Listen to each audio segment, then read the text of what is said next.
If you don't have protection of your health and your money, you are going to be swallowed up by this tsunami that is heading everybody's way. The more sun you get, the more life you get, the more time you get.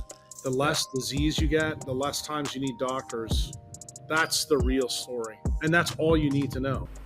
What is up, guys? We are doing a massive giveaway that I want to share with you. All you need to do is subscribe to the channel for a chance to win a Mito X series or Mito Pro X series from Mito. Red light is a son of a bitch. We're giving this away. This is $450. Very exciting.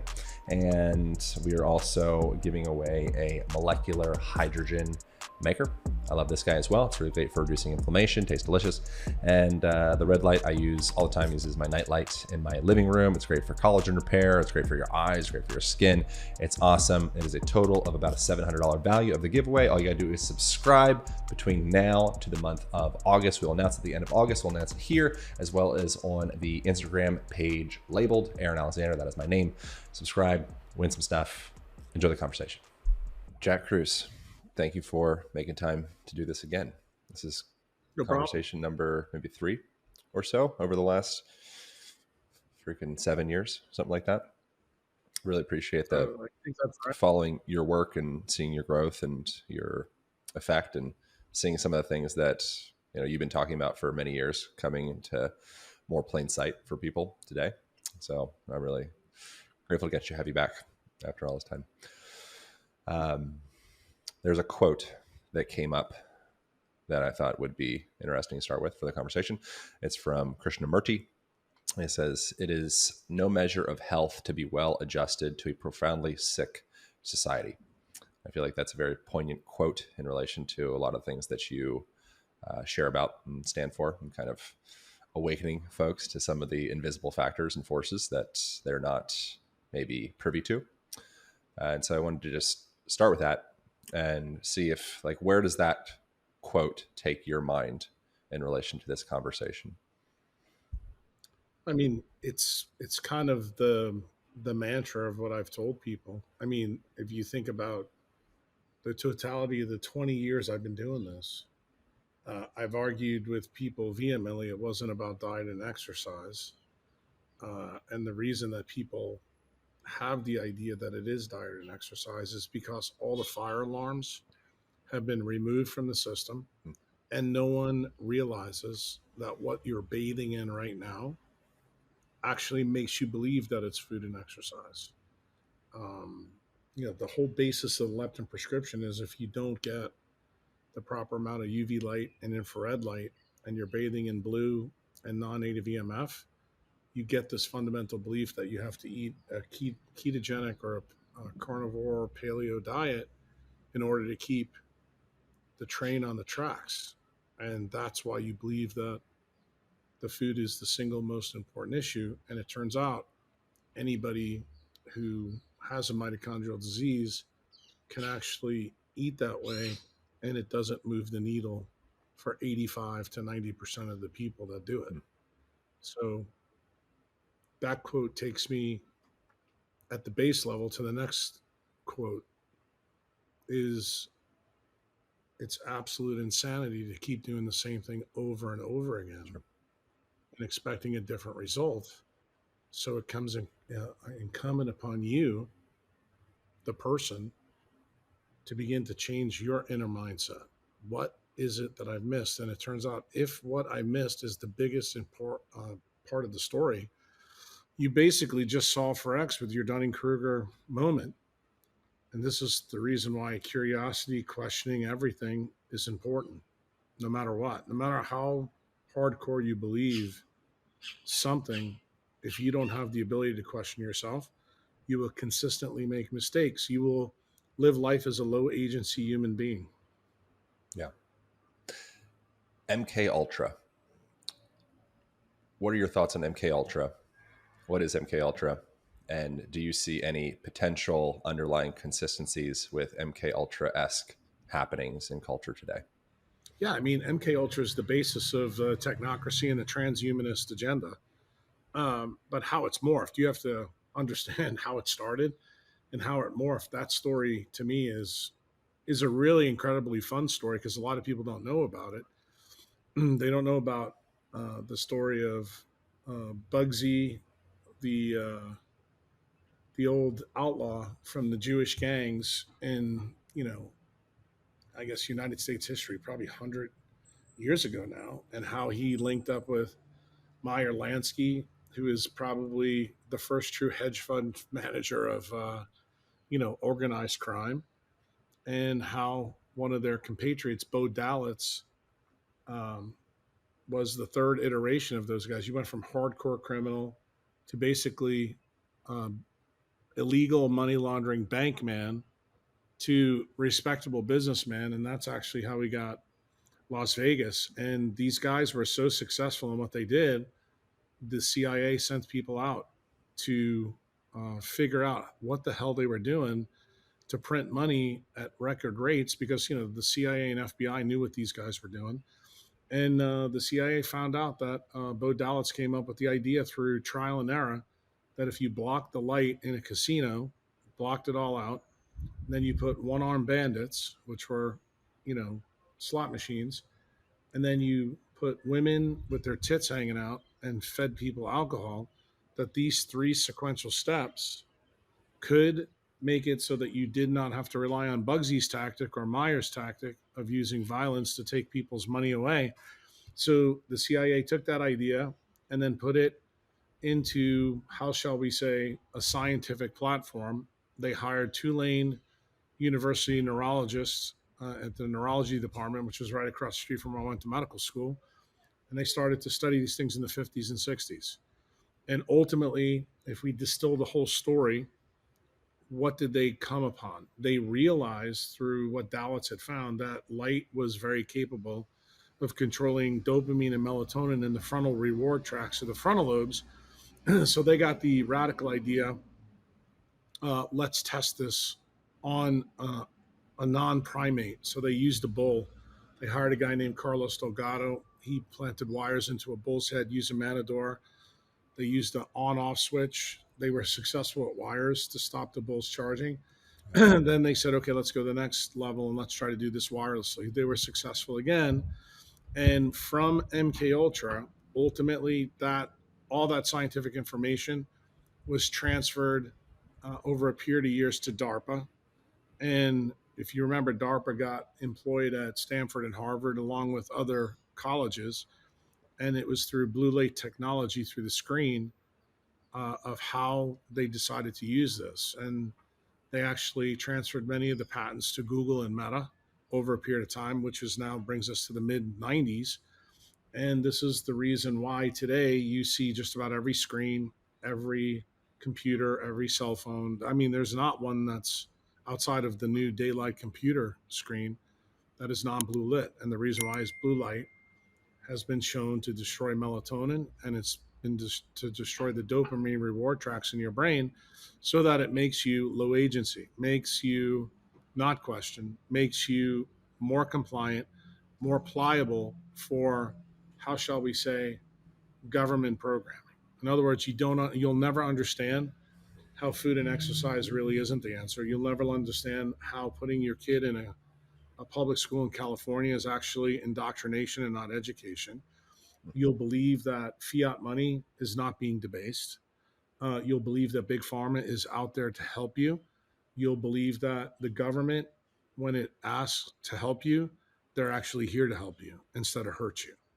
That is exactly what the genesis, the evolution, and the final output is. And I guess I think the final, I wouldn't say the final nail in the coffin, but the iterations that happened in 1996, 94 through 96, when the patents were transferred to those corporations.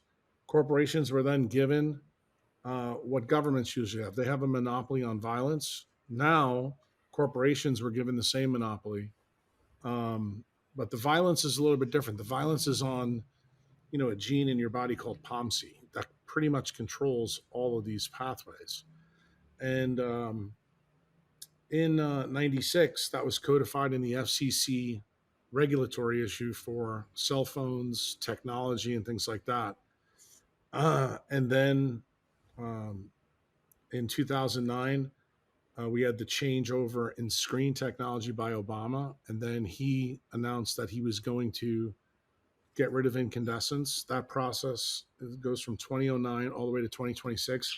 Biden just signed the final order to physically eliminate incandescents in the United States. They'll still be available until 2026, but once that hard date's gone, effectively, then they've done exactly what Bo Dallas did in Las Vegas. And I don't think I have to convince anybody that gambling is an addiction.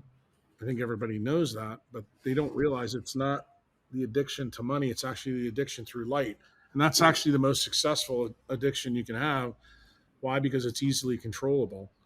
Um, and actually, if you talk about other addictions like the food, porn, or the one I like to talk a little bit about is mental illness, depression that we see in a lot of, rock and roll dudes. They don't realize that one of the metabolites that's made from the cleaved products of POMC that is only turned on by UV light means you need to turn UV light off in the environment that the mammals in that you're trying to control.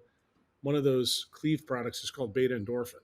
And beta endorphin is something that's liberated both through exercise, but also through UV light. What most of the exercise meatheads don't know is exercise induced biophoton release, which stimulates beta endorphin. Beta endorphin is a natural opiate. So, in people that live their lives under the blue light, the non native EMF, tech abuse, transhumanist ideas, the technocracy, or, they're Jimi Hendrix, Kurt Cobain, Chester Benningfield, whoever you want to plug in. Um, this is the reason why they're all opiate addicted. And remember, opiate addiction through light is how we got to where we are in this country. And then you have the federal government supporting policies of the Mexican drug cartel to make sure the border's open so that fentanyl can get in. Why? People don't realize the goal of the government is actually to have obedient employees, as we call voters, to do things we want them to do. And as crazy as this sounds, the government actually has an interest, which explains, part of, take it to current events. Your governor in California just basically told the world that we I'm own in I'm in Austin. I'm in Austin, Texas. I've been out here for the last 4 years. in California. Oh yeah. The governor just passed a law that basically said that we own your children and you don't. And it's through this process. The same thing is true with pediatricians. You go into a hospital, have your baby there, and if you don't take the vitamin K shot, you don't take the hepatitis B shot, the people in the hospital will call child protective services on you. In other words, the child is not yours. The state views it that it's their purvey, and this was all codified in law. Why? Because of this Supreme Court case in 1984 called the Chevron Doctrine. Chevron Doctrine actually deferred power to regulatory agencies. So these were not laws that Congress passed. If a part of a law was looked at as uh, not understandable or clear, they would defer to the regulatory agencies to make those decisions. So you wonder, well, how did child protection services get this ability? It's through this doctrine. The Supreme Court literally 6 weeks ago just reversed that case. So it has massive implications for many of the things that were used in the MKUltra platform. The MKUltra platform, in my view, very widespread, designed to be covert, below the level of obvious fines. This is the reason why many of the science that would uncover this was not funded by the NIH, over the last 50 years. In fact, if you tried to fund some of this information, it would be cut off. And the guy that they really cut off was Becker, because Becker was headed that way. In 1973 is when he began to make a lot of these links together. And then after they defunded his lab, then they went after Andrew Marino for the same reason. And anybody who's gone down this path has found government sourcing difficult, which means the next step in terms of decentralizing science and going against the technocracy has to be in a different way. And that's kind of what I've been working on for about the last 5 years. And so there's the, I know you know that the Hanlon's or Hanlon's razor, never attribute to malice that which can be adequately explained by stupidity. I wonder if, from your perspective, is there consilient evidence to suggest that there is a nefarious plan to utilize things like blue light and remove things like incandescent light for something outside of just technological evolution and perceived increased efficiency? I think that's what I'm telling you. I'm telling you right now. It's obvious. But you remember, it's obvious to the people who actually are looking under the rocks that I'm telling them to look under. 10, 15 years ago, I was looked at as, a crazy man on the internet. Now I'm not. COVID has really pulled the screen back, and everybody's like, did it make any sense to anybody? You have a respiratory virus and it go inside, use your tech, use Yeah. Uber Eats, don't go to the beach, Yeah. social distance. I mean, it's the stupidest fucking thing ever. So you have Yeah. to ask yourself, how and why did this come? Well, it started from all these programs that I told you about in MKUltra. And then the interesting thing is, COVID, just like this cyber pandemic that we just got through Microsoft, these are compliance tests for the next step. So I've told everybody very, very clearly that I felt COVID was a compliance test for a coming economic reset, which clearly is happening because money is failing. And the government needs us to be very compliant as the money fails so they go to the next step so they can maintain their control. Anybody who gets involved in that plan is taken out either by psychological warfare, a kinetic issue like you just saw with Trump, um, or an overthrow of a government. You saw what happened with the former prime minister of Japan when he pushed back on the people that are behind a lot of these ideas, and most of them are bureaucrats. A lot of people call them the deep state, but people don't realize where they all come from. And these guys are all highly coordinated, and they've been highly coordinated probably since 1947. Um, and that idea, the whole idea of this revolution, was actually started by General Groves, who controlled the Manhattan Project. He felt that he was more important than the president of the United States, and he realized that the last true president had total control was FDR, and Truman was the Manchurian candidate. And the single most important thing that Groves got done during Truman's early term was making sure in the executive order in 1947 that the CIA was formed. The office of OSS, which was really important to Groves, was then transmitted all to the CIA. And the CIA, as far as I can tell, hasn't done anything for we the people. In fact, they've made our lives more miserable. They've been involved in things that actually are anti we the people. It's pretty obvious, came out of Bobby Kennedy's own mouth, that he and his family believe that the CIA killed his uncle and his father. Yeah. And, whether you're a Kennedy fan or not, the bottom line is when somebody's running for president now, tells you that, you should kind of listen. They probably know more than you do. And, I've done podcasts with Bobby. I knew things that Bobby didn't even know. And I told him that these things are all related. And I personally believe part of the reason Trump did not release the JFK files, because he's also complicit with some of the people that were involved in that plot.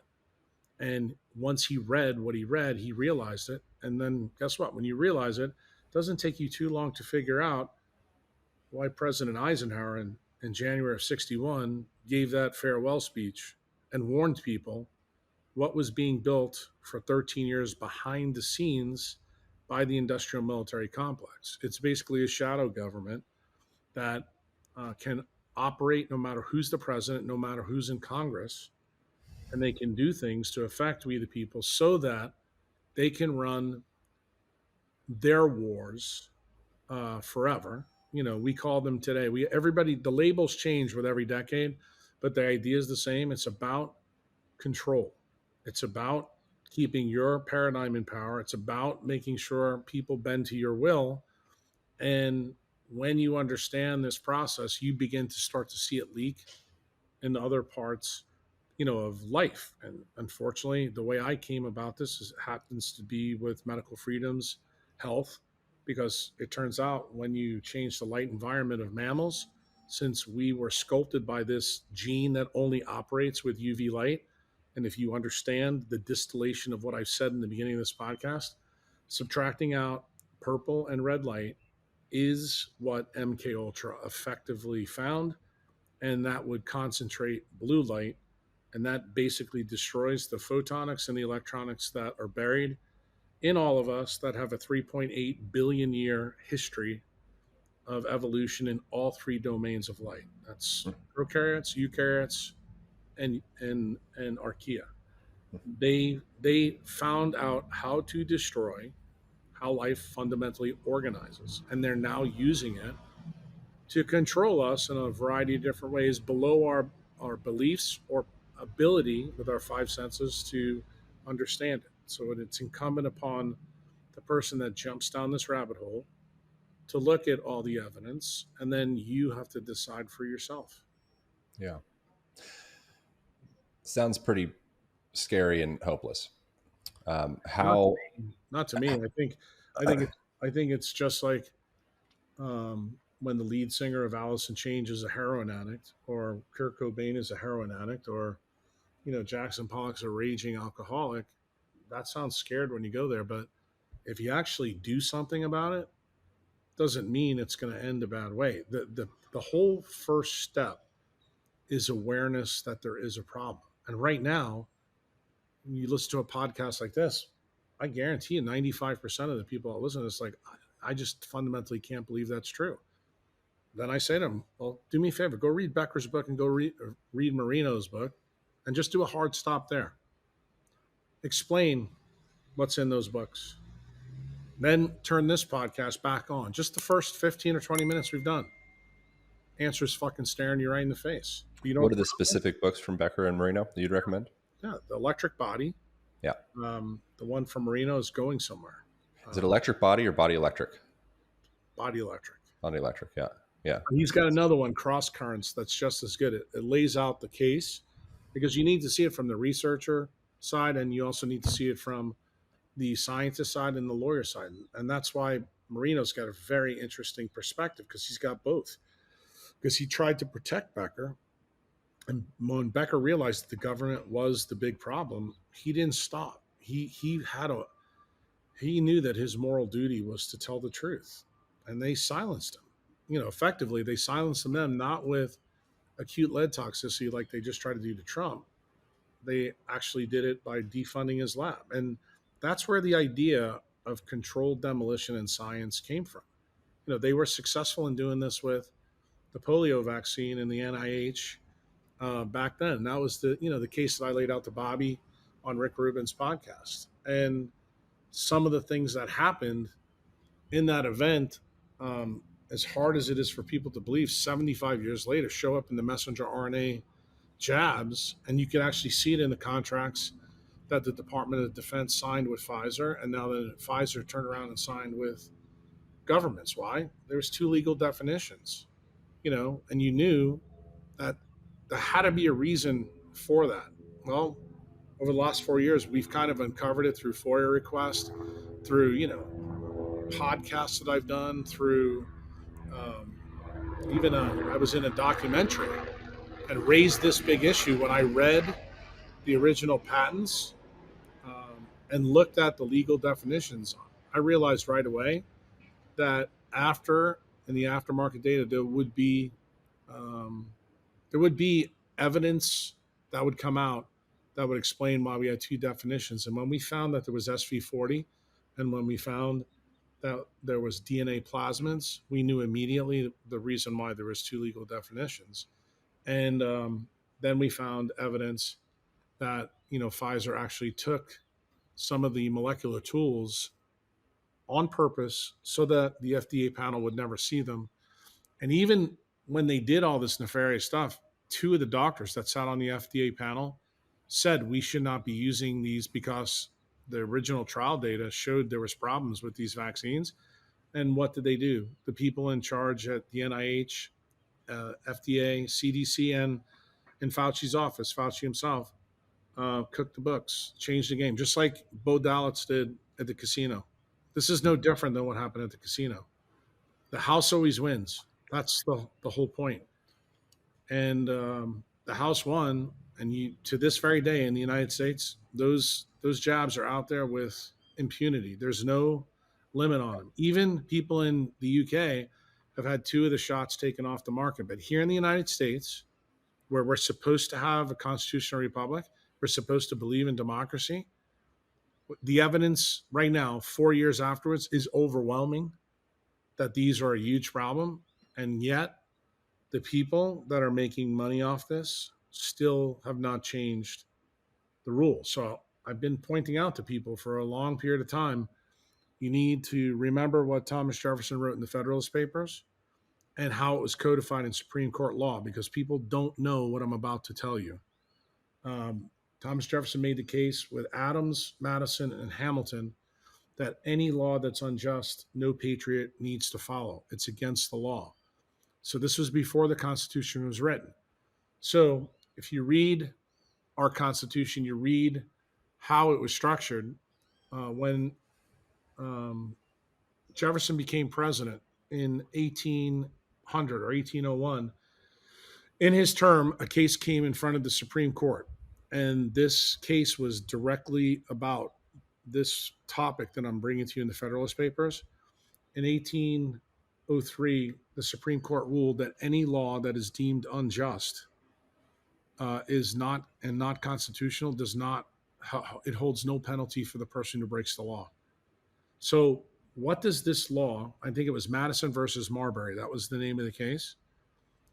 This law basically tells you that you have a duty as a patriot to break every law that you know is unconstitutional. Now, the problem with this Supreme Court case, the problem with the founders, as soon as this case came in, they should have realized they needed an amendment to the Constitution that Benjamin Rush warned them about prior to constructing the Constitution, that medical tyranny needed to be added because it's an angle of attack. The reason the founders didn't put it in, 5,000 years of human history, they never found one instance where medical tyranny was used, against the people of a constitutional republic or a democratic state. Therefore, the founders didn't leave it in. Well, guess what? It turns out that the deep state, through all the things that they learned through MKUltra, Project Paperclip, all the other programs that happened after the Manhattan Project, that they could use this. And that was what happened from 1982 probably to 1990. And that's why Reagan appointing Fauci was issue number 1. Number 2 was the Bayh-Dole Act in 80 that allowed researchers to profit from taxpayer-funded money. And then we have the vaccine law. So basically, everybody in Big Pharma realized that you could actually make vaccines, employ them for diseases, and you face no legal liability. The same wasn't true with drugs. So it makes sense why everything changed. And that's why the vaccine schedule fundamentally expanded from 6 shots when I was a kid or Bobby was a kid up to 72 as it is today. It makes total sense. It's a complete link to money. And it's amazing to me how many people in, pediatrics don't understand that. But remember, pediatrics, the centralized system, was built right at the same time, mid-'80s to now. Who helped? Stanford and Harvard. Oh, isn't that funny? The same people that were tied to the DARPA story. And they came up with the idea of, centralized medicine. That's what HMO medicine was all about. And what was their goal? To put an administrator between you, meaning the doctor, and the patient. That is an oracle problem. Why? Because then once the doctor is no longer an independent contractor, works for an employer, you have to then listen to your employer, otherwise you won't get paid. So this system was set up beautifully over a period of 50 or 60 years. This was all done by design. That's how nefarious it is. And every step makes sense. And when you see the timeline laid out by people who understand it. Look, there's a lot of smart people out there that really don't understand the true depth of why centralized science and centralized medicine is a problem. Like Bobby's been pounding on this through the environmental side and the vaccine side, but even he didn't understand, how this process really started, um, way back to General Groves, and why the people that did his family in back at that time, you think they're authoritarian now. You should have seen back then. They knew they could get away with what they got away with. And I just got into an argument with one of my Bitcoin friends. I made the prediction almost 8 weeks ago that they were going to try the same thing on Trump. Why? Because they've done everything else to him. So what's the next step? Well, you take the playbook out from 1963 and 1968 because it was really effective. If the problem is it's really sloppy, it leaves a lot of open ends, and then you have to come up with things like the Warren Commission. We don't have a Warren Commission for Trump yet, but I guarantee you, before too long, you will, to protect the people that were responsible for this. And the same thing will happen that happened in the Warren Commission. Okay? I promise you, it's going to happen. What is the Warren Commission? Warren Commission is what hid all the malfeasance that went on with JFK's assassination. There's I'll try not to have every response be a quote, but the quote that came to mind as you were talking was, the only thing necessary for the triumph of evil is for the good of, for good men to do nothing. The only thing necessary for the triumph of evil is for good men to do nothing. I wonder. That quote really is tied to exactly what Martin Luther King said in his life. He said, people that remain silent are as guilty as those that are performing the evil. And that is exactly what's happening today. But I don't think you understand, and I don't think the public understands, that is actually why bureaucracies and why big government is a problem. And that's the reason why you have to get rid of it, because the people that do nothing, like, for example, let's talk about the do nothing people. Mayorkas has an open border. He also controls the Secret Service. So now you can understand why kids are getting trafficked and why drugs are coming in. I've already explained that. Fits totally with the plan. And then realize he also has power to put people who are DEI candidates on HHS and the Secret Service, the day of this attempt. Like, they control everything in the casino, just like Bo Dalitz did in Las Vegas. And you can get the desired outcome when that happens. This only happens when you have bloated government. There was a time, let's just take it right back to, I think when FDR was there. There was no Department of Education. There was no CIA. None of these federal regulatory agencies were there. But people in Washington, D.C. have convinced us, we the people, that this is a good idea. It's about time for people to understand that bureaucracies need to be taken apart. I'll go as far as to say I would eliminate the intelligence agencies. And the reason I believe that is imperative, whoever the next president is, because they have done nothing except harm the constitutional republic. That includes the FBI and it includes the CIA. So I would eliminate them and start over. Everybody within their framework, I would get rid of. Ironically, that opinion was the same opinion of Robert Kennedy and JFK. Yeah, JFK. Both of who died of acute lead toxicity. Isn't that kind of amazing? So when you ask me the question and I answer it calmly, but really almost shocked why you would ask me that question, it's blatantly fucking obvious. You know what the problem is? We have so much apathy in the United States in voters where they just don't think any of this matters. They just think, keep my Netflix on and let me drink my Starbucks coffee. And as long as it doesn't affect my life, I don't care. Those are the people that Martin Luther King warned us about. And guess what? Our country is now filled with them. And there was a book written a long time ago about this very scenario. That's what Atlas Shrugged is all about. It's about when the idiots are the majority, the mob rules. And that is why the people who are in the uniparty, who are part of the deep state, keep using the word democracy and not constitutional republic. Democracy is exactly what the founding fathers wanted to prevent. They thought it was the worst form of government. Why? Because the mob rules. That we don't even elect our president that way. That's why we have the electoral college. And think about who rails against the electoral college. The same people that we're talking about right now. But it's amazing to me how modern humans in the United States do not understand how these things link. That to me is mind boggling. Why?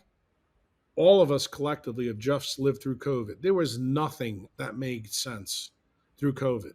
But yet we still have 50% of the population rolling up their sleeves and wearing masks even today. So you need to realize that this job is likely not going to get fixed anytime soon in a place like the United States. So I made a decision about 5 years ago. I'm going to switch gears. I found a guy that is open-minded, who's willing to put this in his constitution. So guess what? That angle of attack can't ever happen again. And if you think that the global elites are not stopping, look what's going on everywhere in the world. They just tried to get the pandemic treaty through so that bureaucrats who don't even live in this country have the power over public health. Just think about that for a minute. There is a trend here that keeps happening. Why did Bill Gates leave Microsoft? Because he could be sued for his technology. I mean, you just saw what happened with the cyber pandemic, right? We found out it's a C++ basic, programming issue. Why is that? Because this is another compliance test for the next step. Are you talking about the power outage tech thing yesterday? Exactly, and that's so what happened. So can you explain that a little bit? I just heard about that yesterday. I was at Barton Springs, and somebody told me their flight got canceled because there was some massive outage. What was that? All flights were grounded because from a basic coding error in a new update from a Microsoft product that's controlled by the deep state, the global elites, the World Economic Forum. All the links go back. They're all out. Everybody knows about them. Why would they do this right now? Well, they failed in Butler, PA. So now what's the next test? Okay, let's see how far we can push them. Okay, so now you got the cyber pandemic. In other words, we got to change the narrative because the next step, we're going to get rid of our old Manchurian candidate for a new one in the DNC in Chicago in about 5-6 weeks. You need to understand this is just like the Wizard of Oz. Look behind the curtain. Don't look where they're telling you to look. Yeah, right. Yeah. What can individuals do for themselves? The number one thing is whatever the government says, do the opposite. Go 180 degrees opposite it. Just on I think value alone. Why? Because I think history has shown us over the last 50 years, if you do that, it's great. You don't believe me? Let's go back to 1973 when Nixon tried to make food cheaper with McGovern. We came up with the dietary guidelines. You eat like a pyramid, you look like a pyramid. Yeah. Okay? Simple as that. That's actually how it started. It was about the cost of food. Again, people don't see the money issue there. But what else did making shitty food do in the United States? It allowed for land confiscation from farmers, and it also allowed for us to have high-carb foods so that it would do what? Ruin the reward tracks in our frontal lobes. In other words, it added to the effect that they found in MKUltra. Every single thing was done for a reason. Now you take what's happening today. Why would you ever get rid of incandescent bulbs when it's obvious that you need UV and red light to run mitochondrial programs? That's how we recycle our engines. Well, I'll tell you the reason why. Because they know that too. And they don't want you to recycle your programs. Why do they keep making blue lit computers? Aaron, when's the last time you took your computer outside? Does it work? Does the screen work really good in bright sunlight? No. I actually have a daylight computer. No big deal. Right. But also, yeah. The point I'm trying to make to you is that's the only one on the market. And realize the people who try to bankrupt Amgen, those are the people that control Google. How do you like that? It took Sergey Brin's ex-wife to keep Amgen afloat. Because she's a patent attorney, she knows who holds all the patents on blue light technology. How do you like that? Without that divorce, Amgen, you never get that computer. Yeah. People listening, they can go back and listen to the podcast episode with Amgen, which was maybe, I don't know, a few weeks back or so. How do people come out from the spell that we're in. I feel like culturally we're, continually in a general state of hypnosis and also a version of amnesia. And it feels like simple things like paying attention to light, water, and electromagnetism Yeah, I mean, are valuable tools in coming back to ourselves. Like, what is that, and how does that work? And is I, there a solution within that? I think the simplest thing, no matter where you live, even if you live in a shithole, I think you need to go outside. Being outside more than inside is actually how to recapture the wisdom that's built into your frontal lobe so that you can not be low agency anymore. But then I think the big thing is remember where all these effects are headed. Like the control narrative is heading towards money. See, money has to be the last thing because generally, even the sleeping, the firmly addicted, if you take their money away to do the things they can do, they're going to fight you, and they're going to fight you tooth and nail, which is part of the reason why the deep state has been trying like crazy for 50 years to get rid of the Second Amendment, and they've been successful in doing that in part of the country, but not successful in a large segment of the country.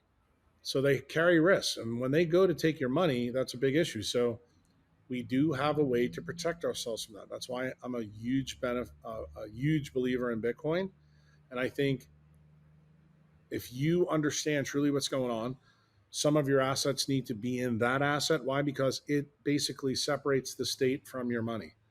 And it's interesting that Bobby was the first candidate in the United States that supported Bitcoin. It turns out his vice president candidate, Nicole Shanahan, is engaged to a guy who's an OG Bitcoiner. So if you don't think that at least that campaign understands the ethos and why it's important, they do. Now you can see Trump talking about. Trump just came out after the assassination. He's He talking about said what? he said I this is a guy that hated Bitcoin his first term, and he even said so. Now he's saying I think I want to back American dollars with Bitcoin. Now I personally think he's saying that because Think he's about, trying to get the 50 million people who own Bitcoin yeah, to vote for pandering. him, because that's what politicians do. But the bottom line is the fact that he's flipped on that is a good sign. The guy that's absolutely railing against Bitcoin, he's he's totally conflicted to the deep state, and that's Biden. And why he gave over all the financial say so to Elizabeth Warren, who basically is about as fascist and communist as one can get, and still call themselves an American. She is firmly in the pocket of the deep state. So anybody who tries to take your freedom away, your freedom to move, your freedom to make decisions about your health, your freedom on if you can own a house because they're taking interest rates away because the money's failing. All of these people, they're all a problem for us. So you have to protect yourself.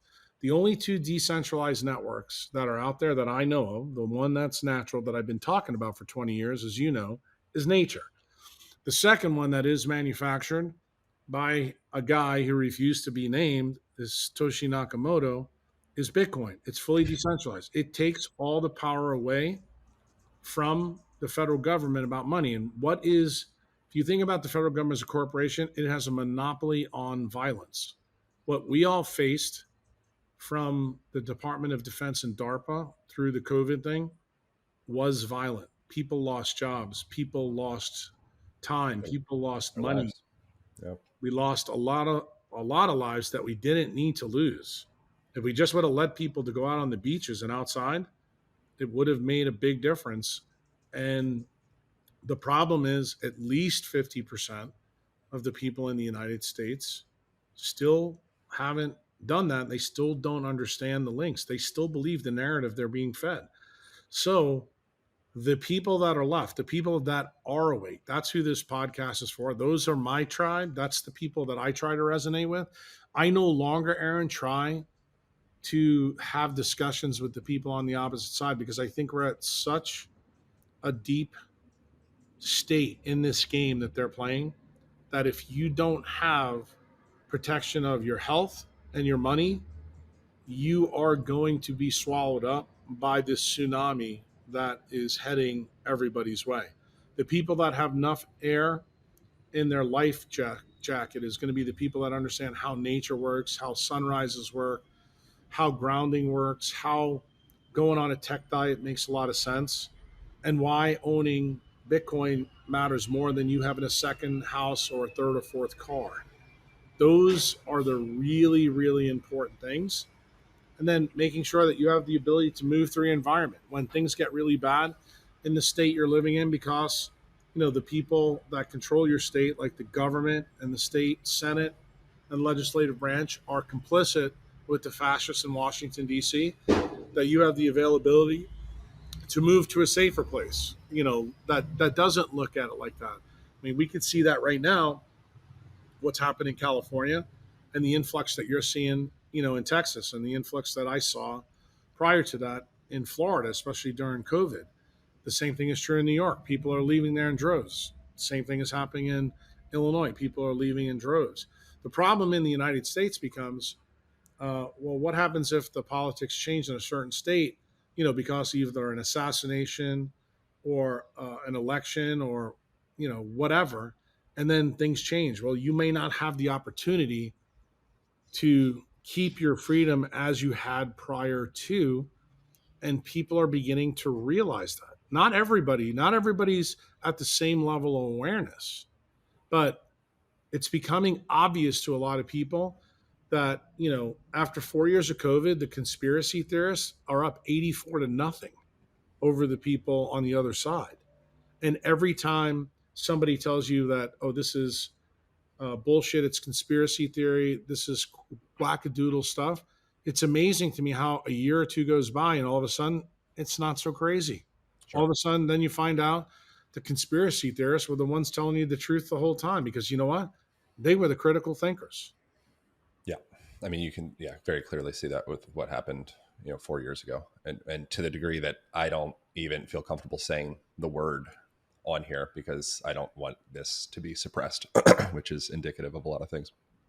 Well, I mean, Um, that's the whole point. The whole point is, when you can't use certain words or terms, that tells you that you're in a surveillance state. I mean, yeah. just think about what happened with the WikiLeaks guy and Snowden. They warned us. I mean, they're in trouble for warning us, we the people, what our government's doing to us. Well, guess what?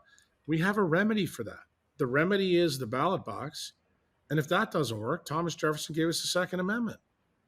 I Yeah. mean, it's right there. He said you should not put up with tyrants. Yeah.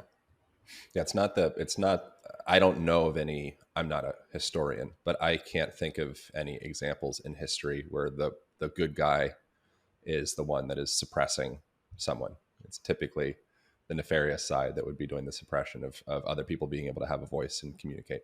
But you would think that people would realize that, but they don't. Why? Because they think the team that they're on is good for them until the team they're on turns on them. Yeah, they just want to feel safe. And Correct. there's a learned helplessness that has manifested in culture with many people. And That's what MKUltra is all about. I mean, think about the Millikan experiment.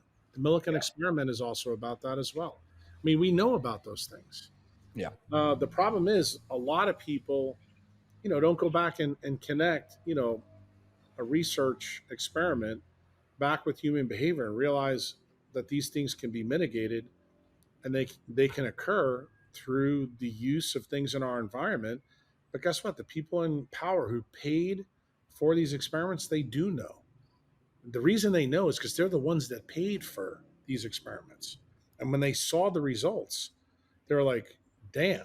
Not only did they stop the people, I mean, that's the whole story of Becker. When the US Navy found out that a simple sanguine antenna could do the things that it did, not only did they still want to build it so they can control their submarines, but then they started thinking about how can we use this. If you want to know what the sanguine antenna represents today, yeah. every 5G tower that's in Austin, Hmm. that's exactly what it What represents. is the sanguine antenna? I don't know what that is. The sanguine antenna was an antenna that was proposed to be built in Wisconsin by the U.S. Navy in the late 60s, early 70s, control nuclear submarines all Hmm. over the world. In other words, so you can communicate with them. Hmm. And they found out if they put this antenna in this place called Sanguine, Wisconsin, that they could do it. And they hired Becker to find out what the biologic effects would be. And boy, did he find out it was a problem. And Hmm. then when people found that out, they got canceled in Wisconsin. That's when the Navy pulled all of Becker's funding. Um, they try to rebuild the antenna in different places without people knowing about it. And it all came to a head in 1977 when Becker got so frustrated. He just went on 60 Minutes and basically told the whole world exactly what I'm telling you right now. And literally 2 weeks later, he was completely defunded from the NIH. Hmm. This is a guy that was twice nominated for the Nobel Prize. I And if that doesn't tell you that the industrial military complex that Eisenhower warned us about in January of 61, remember, this is only 26 years later. yeah. You don't think that they can know that they can exert their influence because remember, who pays for the majority of research in the United States, at least post World War II? It's the United States, it's taxpayers. But the people who control the purse strings are who? The bureaucrats, not we, the people. And therein Some lies the problem. something I would like to get into with you is our relationship to the sun and the frequencies from the sun. And I think a lot of information can go out and create fear of things like blue light, which is imperative to health as well. Uh, can you elaborate on two things? One, the origination of there being a cultural fear of the sun being an enemy instead of the source of life, like it's been for ever, um, and then It has, also it has been forever. There's one paper that started the whole shebang. yeah, what And is that? it was a paper written in the 1940s and 50s about babies that were born with jaundice who we used to use UV light to Yeah, get rid of the jaundice. It was very effective. I was one of those. Yeah. I was And a jaundice light that baby.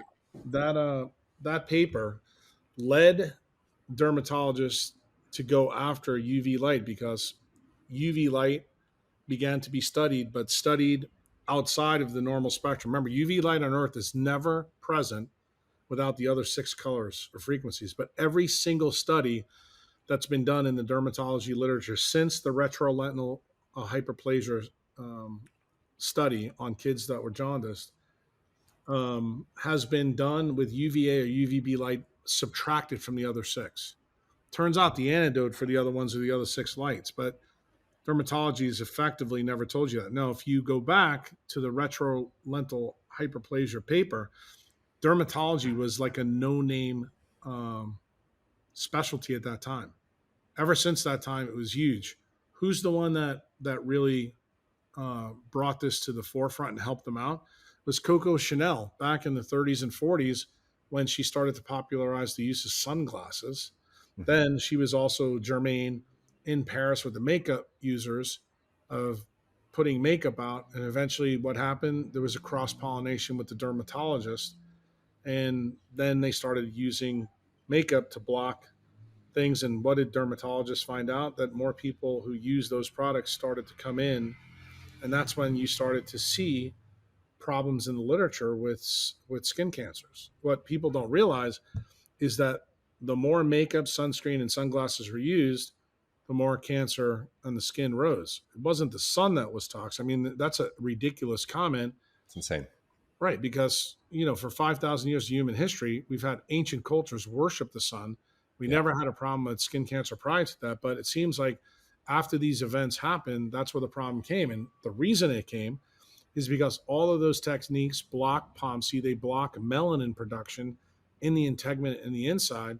That's where the process starts. And then what happened? MKUltra started to fuse into all these ideas. So here we are in 2024, and I always tell people this on podcasts. Why is it that Bill Gates, ophthalmologists, and dermatologists all want to block the sun? The answer is very simple. It's really good for their business and their of business course. models. Yeah, And yeah. that's the real reason it happens. And the funny part is there's a brisk literature in dermatology that shows they're full of shit, but they know that you're so dumbed down that you'll never put it together. But what I tell people, the simplest way for you to know they're full of shit is go and look at every single paper on skin cancer. You'll notice that their pre cancer diagnosis is always low vitamin D. If the sun was toxic, you all know that UVB light from 315 to 325 makes vitamin D from cholesterol So it should be the other way around. It should be everybody who has a melanoma, a squamous cell, or a basal cell should have vitamin D's that are through the roof. But it Right. turns out it's exactly the opposite. Right.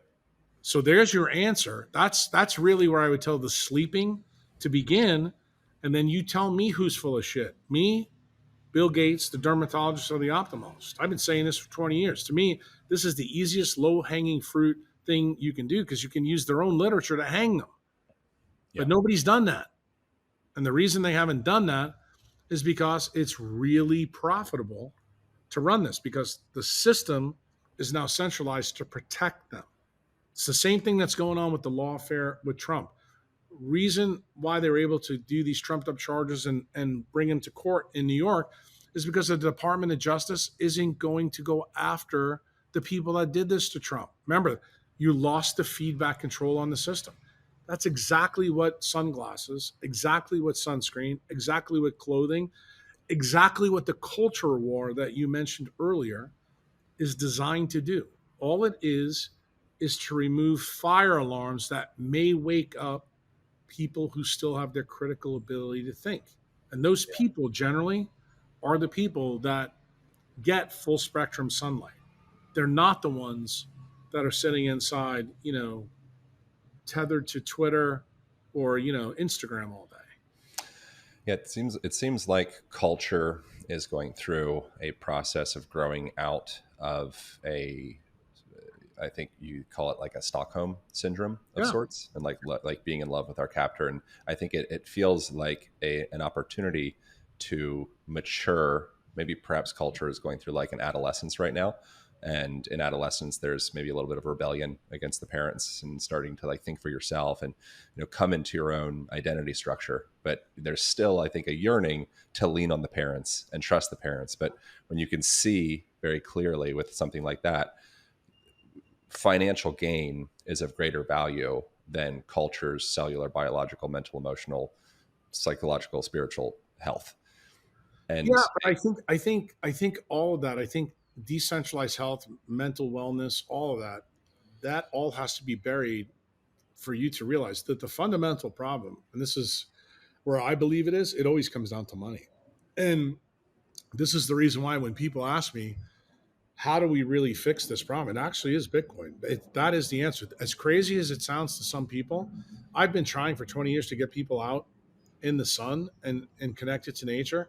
Many of those people have listened, but when you get the sleeping, realizing what's truly going on with the money, guess what? That's usually where they begin to wake up. They go, wow, I didn't realize this. And then what happens? Then they start going in the sun.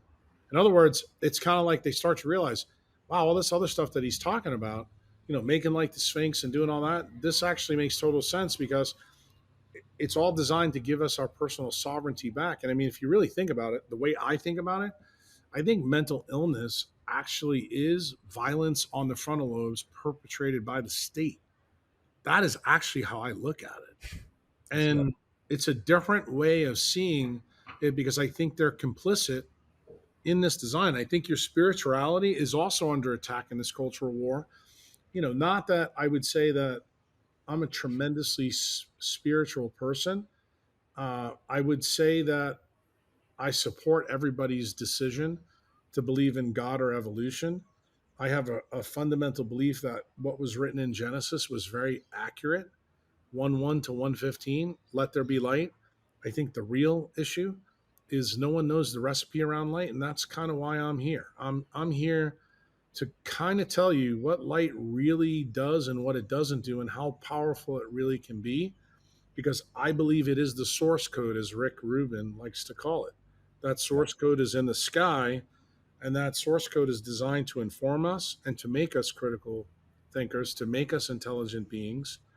And then I think we, as a tuning fork, resonate what we believe to other people. And those are the people that will listen to your podcast. Those are going to be the people that think I have something valuable to offer. People who think that I have nothing to offer, those are the people that I block immediately on social media. Why? Because they've actually showed me that I don't want to waste my time with them. But where did I get that idea? People think, this is a narcissistic or ignorance or arrogance thing to do. No, I got the idea from nature. That's why we've had 5 extinction events on the planet. And it always turns out when you have an extinction event, there's always a seed of creation for the next iteration of life. And I believe when you block people from social media, it makes them have to dig deeper into your information to find it. So that means they're going to have to become a member. They're going to have to, become a member of Patreon. When they want to find out how it is that ubiquination works and how it is that methylation works, or how the question you asked me, how does the 7 frequencies in sunlight lead to us rebuilding our brains so that we are more spiritual, that we are better human beings, and that we actually connect in a meaningful way, and that we don't do things to harm each other. Like to me, uh, not that I'm a Trump supporter, because I'm not. I'm a Bobby Kennedy supporter, but I think it's pathetic that someone tried to silence Trump. I believe he has every right to say the things that he says. And the one thing I can give Trump some credit, and I've done it in other podcasts recently, how could you not respect the guy when he gets up and gets shot and he's still fighting? He's still fighting for the people. This is the reason why this guy is liked. I know half the population hates his guts, but if you don't understand why somebody would rally around somebody like that who takes their best punch in the mouth and he's like, I'm not done. Yeah. He's not. And to me, I don't think he's got the best plan to get us to the promised land, but might he be a stepping stone to where we all need to go? I'm kind of hoping a millennial gets off their ass and decides to run and become the next guy. I don't know. Maybe that's JD Vance. I don't know. But we need fundamental change in this country, and we need a reconnection to nature, and we need people to understand that they're coming for your money next. That's the real game plan here. And Yeah. I don't believe this is a new thing, Aaron. I don't believe this cultural war we're in, this ideology game we're in, is new. I believe this is as old as human history. This has happened over and over and over again. Yeah. And the problem is that I don't think people see what's happened previously is happening right now. This is how empires fail. And the empire is failing. It is failing in a huge way. And I think we're in a fourth turning. And I do believe that big changes are coming. And this is the reason why, when you said to me earlier, I pushed back hard on you. You said, Jack, this sounds really dark. I'm like, no, this is good. But remember, the darkest part of the night is always before For the the dawn. dawn. Yeah. Or like birthing is pretty bloody and, feels pretty murderous. And then it's opens That's up what, to that's why new life. I always tell my members, embrace the suck. Why? Yeah. Because it's going to teach you where you should look. Successes don't really inform us, our failures do. So embrace what's going on in the world. But I think conversations like this that we have, this will get people, hopefully. I always tell people this: when I do a podcast like this, I'm really speaking to 1 or 2 people in the audience. Maybe those 1 or 2 people become like the engine. You interviewed Engine, so you know what I'm saying. He is the only kid out there who's the son of a psychiatrist. His own father couldn't help him, his own mental illness. Guess what? When he realized that light was a big part of it, so he makes this computer that potentially can help billions of people. If you don't think that that story resonates with me, that I don't need to get my ideas in billions of people. I just need to get it in maybe 70 to 100,000 people. And those are the crazy motherfuckers that are going to change the world. That's really the story of evolution. That's the story. I think it's even the story of creation. It's a small group leads to big changes. It's the butterfly effect. It's every extinction event that's ever happened on this planet. And it's amazing to me that people don't realize that we don't need a lot of people to change. I'm living in a country right now where a president just took a place that was the most dangerous place on the world to live in 2019. Now it's the safest. I can walk around with $25,000 in my hand, running through the poorest neighborhoods here, and nothing would happen. Nothing. How do I know that? I've already done it. So don't tell me things can't change fast. It can change fast when you have the right people. And the thing that you said earlier, when you take what Martin Luther King said, when everybody realizes they've been helping the man and maybe you need to stop helping the man. Maybe you need to push back and say, you know what? No, I don't like Trump either, but this is fucked up that we've allowed this to go on. There's a conspiracy to hide all this that looks alarmingly familiar to what the country lived through in 1963 and 68. I just think it's about time people start questioning their government. The government is where the criminals are. Can we talk a little bit about the spectrum of light and the various different intensities and frequencies that we're getting from the sun throughout the day? Because a part of the narrative that the sun is dangerous is there's certain times of the day that it's, the most dangerous. It's not. How about this? Can we just blow this whole thing up? It's Yes, never please. dangerous. That whole idea is horrendous. Yeah, And I no, agree. times of the day, this is what everybody needs to hear. The more sun you get, the more life you get, the more time you get, the less disease you get, the less times you need doctors. That's the real story. Yeah. And that's all you need to know. And if you want to break it down to frequency, no, then you're going to have to step into my world where we're going to talk about a lot of science. But honestly, it's not just about frequency. I just got finished talking to a Princeton metabolic expert. And I said, look, everybody thinks it's about frequency. It's not. You have to realize there's an electric part and a magnetic part. That's why it's called an electromagnetic wave.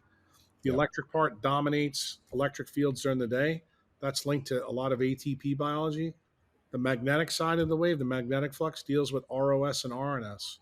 Guess what? That deals with timing of how metabolism works. If you don't understand both sides, trust me, neither one of those are just a frequency story. It actually is radically different. And it turns out the light that's probably the most important are the two that I led with you earlier, purple and red. Because what do purple do? It makes the magnetic flux. It makes all the free radicals in your body. Okay? The electric side that everybody focuses on in centralized medicine is just the ATP side. But everybody knows every, biochemistry book you open up.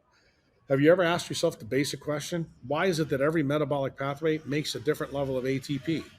Might it be that there's got to be some computer system where those metabolic pathways are appropriate for different parts of the day or different tissues in the body that have a different mitochondrial footprint or efficiency? It turns out the answer is yes. And guess what? All those non-visual photoreceptors in you are the things that pay attention to those individual light frequencies. The body is the thing that deciphers that code. All your job is to get your ass in front of the sun with your 2 feet on the tectonic plates. You want to learn any more than that? Then I tell you, become my member, join my Patreon, and I will split your head open and teach you all the physics. What is the link to your Patreon? Patreon is www.patreon.com/Dr. Jack Kruse. Awesome. Is there specific, for lack of better words, I use analogy, nutrients that you're getting from the sun, electromagnetic Light nutrients is that you're a getting from the sun? nutrient. Light is a nutrient. I totally agree. And is there specific nutrients that you're getting from the sun around, say, high noon, Yes, that you would not be getting that actually is quite invaluable and important to get out during those times? palm seed, nitric oxide, leptin. All of those have absorption spectra in the deep UV. You have to realize everything requires UV light. So for people to say, "Yeah, I'm going to stay out of the sun in the midday," it's wrong. Now there are people that do have to stay out of light because their biology is so bad. So I'll give you an example: people that take phenothiazines for mental disorders, people who have lupus, people that have certain autoimmune conditions that are on certain drugs. The drugs photosensitize them. So what do? You stop taking the drugs, or you sit under an umbrella, or you do what I'm doing. I'm outside, Yeah. but I'm not in direct sunlight. But is all the light around me? If I had my spectroscope here, I could show you. There's UV light here, even though I'm not in direct sun. So is my body able to, process that? The answer is yes. That's exactly what someone who has lupus needs to do. But that's not what the dermatologist or their primary care doctor tells them. They tell them, no, you need to stay out of the sun. Well, remember, they tell you that because then you become a really good customer for Pfizer. That's the whole point. And remember who made those doctors' medical school curriculums? Big Pharma. I mean, again, a story of money. If you get a bad uploaded data, you're going to continue to get bad information. But to your point, we need to think of sunlight as a diet. And it turns out if you understand the basics of the leptin prescription, you've got vitamin D, uh, nitric oxide, and uh, melanin. Those three things act to halt electron chain transport. Think about that for a minute. UV light is designed to stop how we eat. That's effectively what nature's telling us when you look at the wiring diagram. Everything there blocks electron chain transport. What if foods get broken down to? Electrons and protons. The electrons go from cytochrome 1 to oxygen. But yet, UV light completely stops that. So do a hard stop. This is why everybody who's fat, who's got a disease, is pale as fuck. There's no melanin, they have no vitamin D, and they make no nitric oxide. What does nitric oxide do to a mitochondria? It actually blocks ATP production at cytochrome 4. But nobody puts these things together. They are, when I tell you, these are basic ideas. But you know what the key of my science is? I'm the dude that connects it all together. I make you understand that when UV light's present in your environment, melanin goes to your hypothalamus and makes you not hungry. Your satiety levels goes up. It has nothing to do with food. It has everything to do with the light environment you're in. And when you're in UV light, you'll notice if you eat, say, a high fat or a high protein or high carbohydrate diet, it's not going to get you into trouble because you're not going to be very hungry. This is the reason why when you go to the beach, you don't eat like crazy. But you know when you do is when you're sitting in front of a TV screen, watching the latest Hollywood movie. That's actually why they have the candy thing there and the popcorn thing and all the shit that everybody eats. That's garbage. Yeah.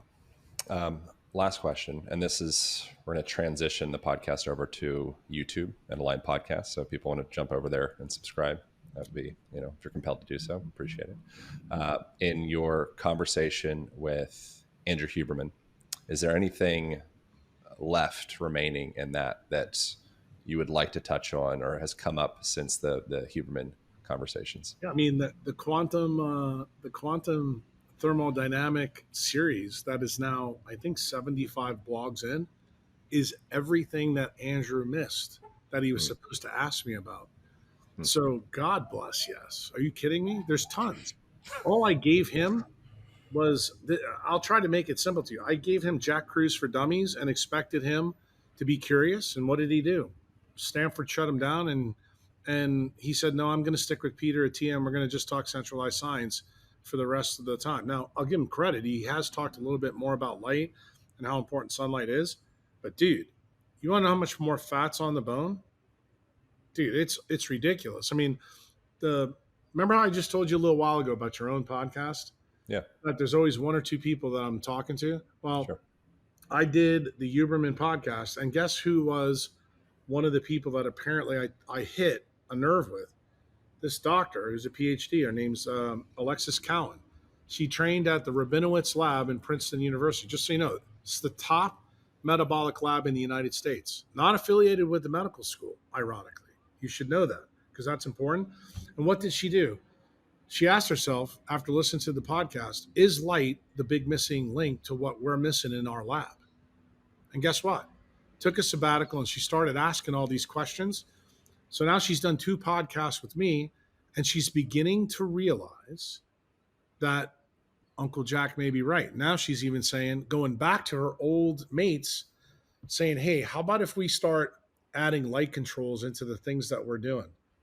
And I think if you listen to some of her work, you bring her on and talk to her, I think you'll find it very interesting how she's changed her mind. Because the question you asked me, is anything still left on the bone? Yeah. I think Alexis would tell you that there's a lot of low-hanging fruit that Uncle Jack left for PhDs to get. And I think there's a ton of low-hanging fruit for medical students who listen to that podcast and go, dude, this makes total sense. And why are we being fed the line of bullshit the other way? Why? I can tell you why. Because Big Pharma wants it that way.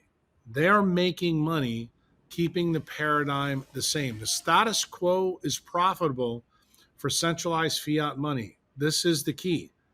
And when you understand what I tried to explain to you earlier, that it always funnels back to money, this is the reason why we need somebody like Alexis to unplug from the Princeton system, plug into private equity, like I did with Angin, and get $5 million from somebody like Nicole, give it to Alexis and say, you know what, we'd like to study this because no one else is studying this. Because Huberman didn't think it was important, and Peter Attia thinks that doing 100 push-ups is a wiser thing to do than taking out AirPods from your ear and radiating your brain. That's the kind of nonsense that we need to study. So, yeah, is there a lot? Aaron, you have no idea how much. Yeah. Well, I really appreciate you. I would love, I don't know if you're open to it at some point. I'd love to continue the conversation. I feel like there's a ton more to unpack with everything. Is there a best place to point people from here? You mentioned your Patreon. Is there any other places that you'd recommend folks to go from this point? I think any social media platform, just look for Dr. Jack Kruse. That's my handle everywhere. I've got free information from my old site, my website, my forum. Just the form on it alone would probably take your readers, start and finish, 10, 15 years to read everything. Just go in a Google box. You got a disease problem and put my name and your disease and magically watch what happens. Yeah. Well, I appreciate you. Thank you for this conversation. Thank you for your work. And thank you for all that you've taught over the years. I appreciate the relationship for the last however long it's been since we first met. That's it. That's all. Thank you all for tuning in, and I will see you next week.